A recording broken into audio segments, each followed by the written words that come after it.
while back we did top five Ben Affleck on his acting.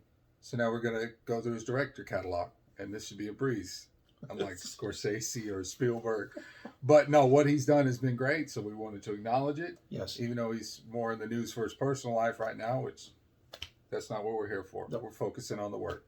So we're gonna go through his directors. Okay.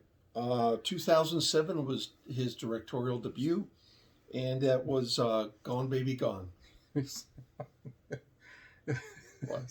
You're like talking in front of a classroom or something. Gone Baby Gone, yes. That was great. I think you had me watch it. It definitely flew under the radar when it first came out for me. I didn't see it, but I saw it and I immediately loved it. His brother stars, Yep. the star in it, Casey Affleck. I loved it. Yeah, I think it had a bit of a unique premise to Yeah. it. And it's a very, something a lot of people could probably relate to and stuff like that. And there were some harsh moments in it, man. I mean, it's harsh reality. Oh, yeah, definitely. I loved it. You had Ed Harris, Oh, yeah. John Ash, and you had a stellar Great. supporting cast. Great start. Yeah. Yeah. So that was 2007. And that was one he actually wasn't in either. Right. Yeah. He directed his brother, and it's too bad he hadn't done that since, because in The Town, in 2010, he does The Town.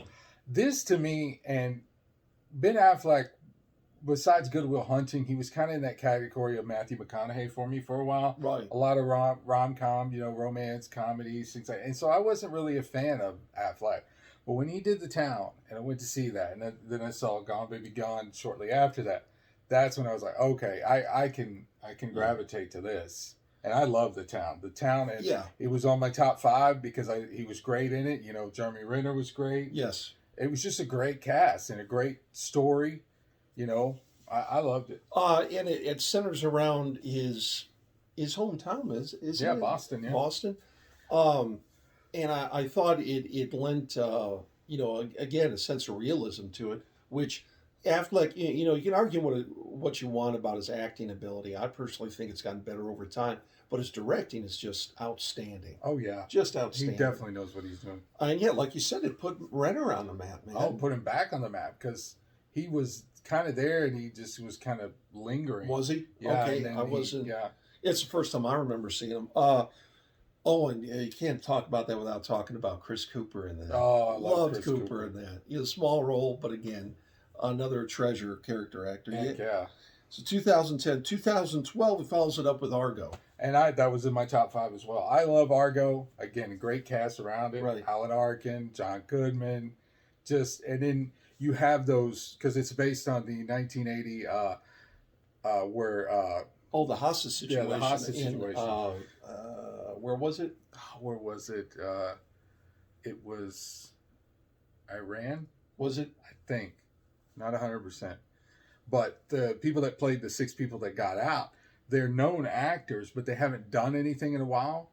And he casted them for those roles, and it was perfect because you're like, I remember that person, but they weren't like big A-listers. Well, not only that, but you're talking about the historical part of the situation. They were dressed up with the big mustache of the 70s. They look like they look like the people too. Right. I loved it. I loved it. I loved how it unfolded. The end where they're trying to go through and Bryan Cranston, running through and trying to make sure everything's good to go. Yeah. Argo was that's one of my favorite films, honestly. I need to revisit. I don't think I've seen it since the theater. I've seen it a few times since. Yeah, so it's been a good 8-9 years. So he does that and he follows it up. And this is the harsh reality about this. The last film he directed was Live by Night in 2016. At the same time, right before that, he came out. He was in Batman. Right, and so the whole thing was eclipsed by the all whole they DC wanted to thing. do was talk to him about Batman, and he's like, "I have a movie that," and I'll be honest, I've just seen this 2 days ago. Yeah, I finally watched it. I loved it. Yeah, it was great. It's about a gangster. The Prohibition era. All that. It's great. Acted socks off. Directed it great. Got a great supporting cast around him. Chris Cooper's back in it, who steals the show in my opinion. Yeah. Just again, like you said, a Jim character actor. He stole the show. I love Chris Cooper in that. But it was great. And it's a shame he doesn't do any more or more than what he's supposed to do. He was supposed to direct a Batman movie.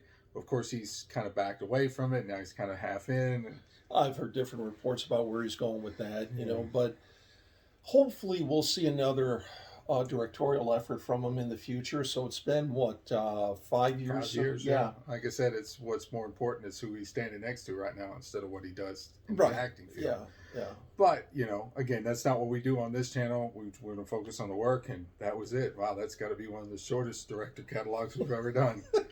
Very good, though. I mean, there's not a clinker in there, and I've seen all of them. Yeah. So, yeah, there you go.